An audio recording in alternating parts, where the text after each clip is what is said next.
আপনি মেজর হিসাবে ছিলেন, একটা টিম লিড করছেন, আপনার আন্ডারে অনেক জুনিয়র ছেলে। এরকম তো এক্সপিরিয়েন্স হয়েছে যে আপনার কোনো জুনিয়র ছেলে শহীদ হয়েছে কোনো অপারেশনে, সেই মোমেন্টে তার বাড়ির লোককে ফেস করা বা সেই মুহূর্তটা ফেস করা, এটা কতটা টাফ থাকে? এই যে একটা যে জলজন্ত লোকটা সামনে দাঁড়িয়ে ছিল, মানে যাকে আপনি বলছেন যে শহীদ হয়ে গেল, খবরের কাগজে যে পড়ছে পরের দিন বসে, সেটা একটা অন্য ফিলিং, কিন্তু যে সামনে বসে দেখছে, it's not a good feel. ভাষায় প্রকাশ করা যায় না। গভর্নমেন্ট যখন পরিবর্তন হয়, এগুলো কি আর্মিকে এফেক্ট করে? Tricky question. আমি প্রবাবলি এটাকে এভাবে বলবো যে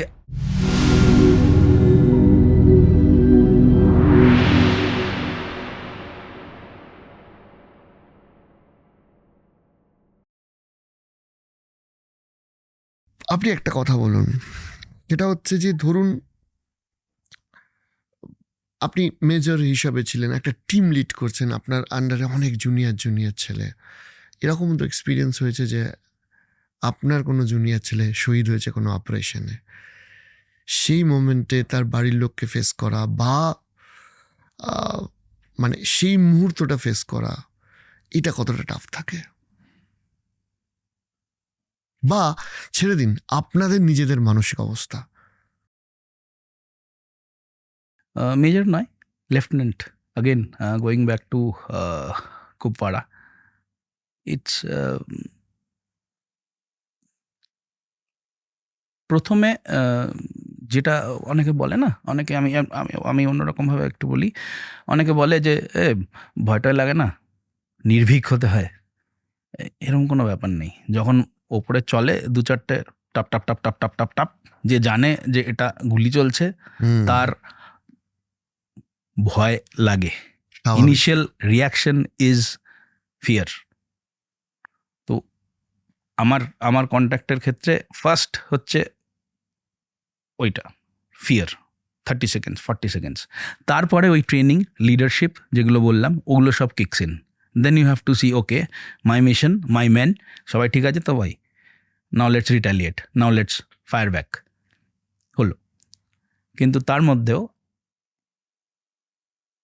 আমি আমার পার্টিকুলার এক্সাম্পলের কথা যদি বলি, ফার্স্ট ভয়, তারপরে রিয়াকশন, ড্যাশ, ডাউন, ক্রল, যে ট্যাকটিক্স, দেখে নেওয়া চারিপাশে যে যেগুলো ছিল ঠিক আছে কি না, কাউন্ট আপ, রিটালিয়েট, নিউট্রালাইজ যা আমরা বলি। তো যেখান থেকে হলো সেটা শেষ হয়ে গেল। এবারে রিয়েলাইজ করলাম যে না, একজন তো অলরেডি পড়ে রয়েছে, যাকে আমরা ভাবছিলাম যে না, তখনও হয়নি, যাকে আমরা ভাবছিলাম যে কেন মানে রিটালিয়েশন ফায়ার করছে না, তাকে এখন দেখতে পাচ্ছি সে নড়ছে, দূরে, অনেকটা দূরে ছড়িয়ে গেছে তো পুরো 5-6 জনের স্মল টিম। তো কাছে গিয়ে দেখা হলো যে there is a gun wound, there is an entry wound and there is a exit wound. ঠিক আছে, এন্ট্রি এক্সিট তো বুঝতে পারছি না, তখন এটা দেখা যাচ্ছে যে মাথা থেকে রক্ত বেরোচ্ছে বা ইয়ে হচ্ছে, there is an injury. এখানে গুলি লেগেছে। হ্যাঁ, সেটা পরবর্তীকালে ডক্টরসরা বলেছে, মানে আমি দেখতে পাচ্ছি যে এখান থেকে খানিকটা পার্ট বেরিয়ে গেছে অ্যান্ড ইয়ে হচ্ছে। সো সঙ্গে সঙ্গে নেক্সট হচ্ছে যে কমিউনিকেট করা আর একে নিয়ে যাওয়া, নিয়ারেস্ট হেলিপ্যাডে নিয়ে যাওয়া, যাতে ততক্ষণ কোপাড়া থেকে হেলিকপ্টার এসে যাবে। সেটা খুবই মানে খুবই খুবই বলবো, খুবই দুঃখের যে may god bless his soul, Naik Nandan Singh, আমার পল্টনের, তাকে নিয়ে যখন নামছি, সে যখনও একটু একটু রেসপন্স করে যাচ্ছে যে নন্দন আভি রহনা, সাথ মে রহনা নন্দন, বা কোনো রকমভাবে আওয়াজ করে যাচ্ছে। বাই দ্য টাইম পাহাড়ের ওপরে হচ্ছে ব্যাপারটা একটু ইয়েতে, এবার সেখান থেকে নেমে যখন একটা জায়গায় যাচ্ছি, যেটা হচ্ছে একটা হেলিপ্যাড, একটুখানি হেলিকপ্টার হয়তো না নামতে পারলেও কোনো রকমভাবে সে দাঁড় করিয়ে দেবে, এটা একটা এরকম একটা ফ্ল্যাটিশ জায়গা। By that time that individual is no more. তো মানে নিয়ে যেতে ওখানে ওই জায়গাতে আস্তে আস্তে হেলিকপ্টার এলো, হেলিকপ্টার এসে ডক্টরেরও পৌঁছলো। তারা তো অন্য জায়গা থেকে আসছে, এটা তো মেন অপারেশনস থেকে নিয়ে গিয়ে এবার এখান থেকে ট্রান্সপোর্ট করা হবে, একে হসপিটালে নিয়ে যাওয়া হবে। কিন্তু দেন ইউ রিয়েলাইজ যে হি ইজ নো মোর। তখন যে ফিলিং অফ না, সব রকম একসাথে, দুঃখ, ক্ষোভ, রাগ, করতে পারলাম না, হলো না, বুঝতে পারলাম না। এই যে ইয়েটা, মিলিটেন্ট তো মরে গেছে, হয়ে গেছে যা হওয়ার, মানে তার তো নিউট্রালাইজ তো হয়ে গেছে, দ্যাট ইজ ওভার। কিন্তু এই যে একটা যে জলজন্ত লোকটা সামনে দাঁড়িয়ে ছিল, সে হঠাৎ করে মানে যাকে আপনি বলছেন যে শহীদ হয়ে গেল আর কি, মানে সেটা ভীষণ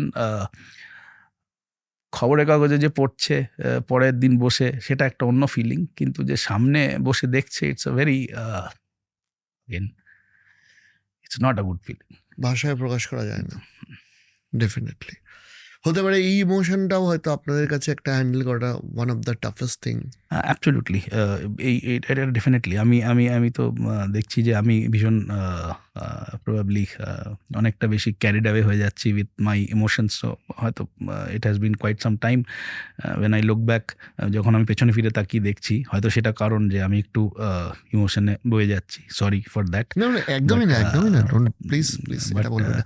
বাট এই ইমোশন কন্ট্রোল করাটাও সোলজারিংয়ের part. So when you are a part of that, তো তখন সিনিয়র্সরা এসে নাড়া দিয়ে ঝাঁকি দিয়ে যখন দাঁড় করাচ্ছে যে না এইটাই শেষ নয়, এরপরে দের ইজ আ টাস্ক যেটা করতে হবে। আমি যাচ্ছি না ডিটেলিংয়ে, মানে টেকনিক্যালি এতে যাচ্ছি না, যে এরপরেও আরও কিছু কিছু আছে যেগুলো করতে হবে, চলো let's go and do it, let's clean it. তো সেইটা শেখায় ওই সোলজারিংটা আর কি, যে yes there is more to it. এই যে আপনি বলছিলেন যে একটা একটা একটা একটা ঘটনা বা দুর্ঘটনার পর যখন তাদেরকে মোটিভেট করা, ডেফিনেটলি আমি ডিমোটিভেটেড বলবো না, তাদের মধ্যেও একটা মেন্টাল প্রেশার থাকে। যখন যারা জুনিয়র ছেলে, একসময় আপনিও যখন জুনিয়র ছিলেন, আপনি আপনার যে টিম রয়েছে তাদেরকে মোটিভেটেড কি করে রাখতেন ওই অতটা টাফেস্ট টেরেনে, শত্রু দেশের সামনে, কিভাবে? এখানেই এগিয়ে আসে জুনিয়র লিডার্সরা। জুনিয়র লিডার্স মানে ধরুন NCOs, non commissioned officers, junior commissioned officers, havildar, জেসিওস, অফিসার্স, লেফটেন্যান্টস, মেজর্স, যারা মেজর, যারা main volume of Indian army, ground level leadership যারা অ্যাকচুয়ালি অ্যাক্টিভেট করে, তাদের যে জোশ, তাদের যে জুনুন, তাদের যে ট্রেনিং, এই সবগুলোর সমন্বয় হচ্ছে সেই জিনিসটা যেটা তখন ওইখান থেকে একটা লোককে বা একটা গ্রুপকে, যেটা আপনি বলছেন, মোটিভেট করে রাখতে পারে। ওই যে মাঝখানে কোনো একটা সময় বলছিলাম না, নাম নামক और নিশান, নাম নামক নিশান পল্টন কা, নাম নামক নিশান, তোমার নিজের অস্তিত্বের, তোমার গ্রামের, তোমার জায়গার, তোমার নিজের, তোমার অফকোর্স তোমার ব্যাটালিয়নের। তো এই সবগুলো somehow culminates and probably builds that motivation and drill, and তাই জন্য তো এত লোক, এত ছেলে সবাই যায় one by one. মানে it's maybe tricky, it's maybe tough question, but আমার খুব জানতে ইচ্ছা করে, বিকজ আমরা বাইরে থেকে আর্মিকে দেখি রেসপেক্টের জায়গা থেকে, আমরা বাইরে থেকে আর্মিকে দেখি এরম একটা জায়গা থেকে যে আমরা হয়তো শত চেষ্টা করলেও ওই সাহসটা আনতে পারবো না যে গুলির মুখে দাঁড়িয়েও দেশকে রক্ষা করার জন্য সে একদম ভয় ডর হিংছাড়া সামনে দাঁড়িয়ে রয়েছে, গুলির সামনে। কিন্তু আমি যেটা জিজ্ঞেস করছি যে ধরুন আপনারা যখন জব করেছেন তখন তো, আমি এটাকে ওভার পলিটিক্যাল করতে চাইছি না, আমি জাস্ট আস্কিং, বিভিন্ন রেজিমেন্ট দেখেছেন, বিভিন্ন গভর্নমেন্ট দেখেছেন, এই গভর্নমেন্ট যখন পরিবর্তন হয়, এগুলো কি আর্মিকে এফেক্ট করে, নাকি এগুলো সব কিছুর বাইরে ইন্ডিয়ান আর্মি? Tricky question. আমি প্রবাবলি এটাকে এভাবে বলবো যে আমি আমার সময় যেই লেভেলে দেখেছি সেখান থেকে এইটা কমেন্ট করা আমার জন্য বোধহয় right, আমি probably I would not be the rightful person to comment, but as functional লেভেলে যদি বলেন, ফাংশনাল লেভেলে যেই লেভেলের আমরা কথা বলছিলাম, সেই ফাংশনাল লেভেলে গভর্নেন্স চেঞ্জের সঙ্গে খুব একটা তফাৎ, ট্রেনিংয়ে তফাৎ হয় কি, বেসিক লড়াইটা যেটা শেখানো হয়, যে ট্যাকটিক্যাল যে ফিল্ড ক্রাফটটা শেখানো হয়, তাতে কি তফাৎ হয়? ইন্ডিয়ান মিলিটারি একাডেমিতে যেই ট্রেনিংটা হচ্ছে তাতে কি কোনো তফাৎ হয় গভর্নমেন্টের চেঞ্জের সাথে? সেগুলো তো নিজের মতো করে চলতে থাকে। Top level strategically, very strategically, that is a very different this thing. Different. Okay, আমাদের ভারতবর্ষের মানে ইন্ডিয়ান আর্মির সব থেকে গুরুত্বপূর্ণ যে জায়গাগুলো আসে সেটা হচ্ছে যে আমাদের যদিও অনেকগুলো দেশের সাথে বর্ডার রয়েছে, বাট স্টিল আমি বলছি যে China and Pakistan is the toughest border for us, if I am not wrong. সেখানে দাঁড়িয়ে ধরুন চায়নাকে ফেস করা, কারণ বিকজ আপনি এলওসি এলএসি দুটোতেই যেহেতু ছিলেন, আপনি you the best person to give me the answer. আমরা যখন এলওসিতে পাকিস্তানকে ফেস করছি আর যখন এলএসিতে চায়নাকে ফেস করছি, এই দুটোর মধ্যে দুটো আর্মিকে ফেস করার মধ্যে তফাৎটা কি হয়? সাইকোলজিক্যাল, স্ট্র্যাটেজিক্যাল ডিফারেন্সটা কোথায়?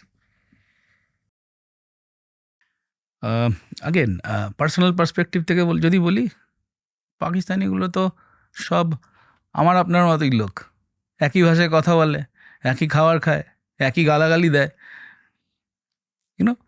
সো সেটা বোধহয় একটুখানি মানে ইটস আ নোন মনে হয় আর কি, জানা হয়তো শত্রু। জানা শত্রু সর্ট অফ মনে হয়। আর চাইনা চাইনা, অ্যানালাইজ দেম। ইয়েস, শত্রু জানার আরও অনেক রকম প্রক্রিয়া আছে, আমি সেগুলোর মধ্যে যাচ্ছি না, সেটা তো একটু প্রফেশনাল ইয়ে হয়ে গেল, definitely. Right?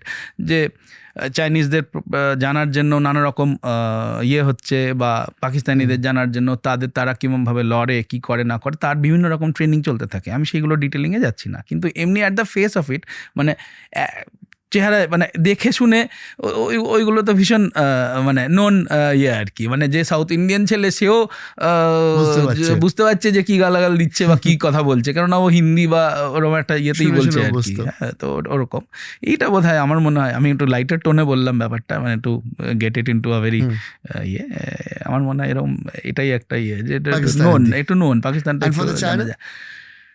চাইনিজরা language is a biggest barrier. যখন ওই বর্ডার আউটপোস্ট মিটিং বা এরম কিছু গুলি হয়, তখন তো দোভাষী লাগে, সেটা ছাড়া তো বলা যায় না। এবার সেটা আমি ধরুন চাইনিজ জানি না, বা আপনি জানেন না, আমরা অনেকে জানি না, কিন্তু আমরা যখন গিয়ে কথা বলছি তখন তার একটা ইন্টারপ্রেটার আছে, তো অন্যজনের একটা ইন্টারপ্রেটার আছে। বর্ডার আউটপোস্ট মিটিংস হয় মাঝে মাঝে কোনো জায়গায়, ফ্ল্যাগ মিটিং টাইপের যেগুলো যদি হয়, আমি সেখানে যদি গেছি, সেখানে গিয়ে বাকি সব ঠিক আছে, যেটুকুনি ইংরেজিতে কথা হচ্ছে সেগুলো তো ঠিক আছে অফিসার লেভেলে, কিন্তু যদি ওর বা আমি জানি না বলতে চায় বা চায় না সেটাও জানি না, কিন্তু যদি চাইনিজটা তো বোঝার মতো নয়, তো সেখানে কমিউনিকেশনটা একটুখানি আমার এক্সপিরিয়েন্সে তাই দেখেছি আর কি।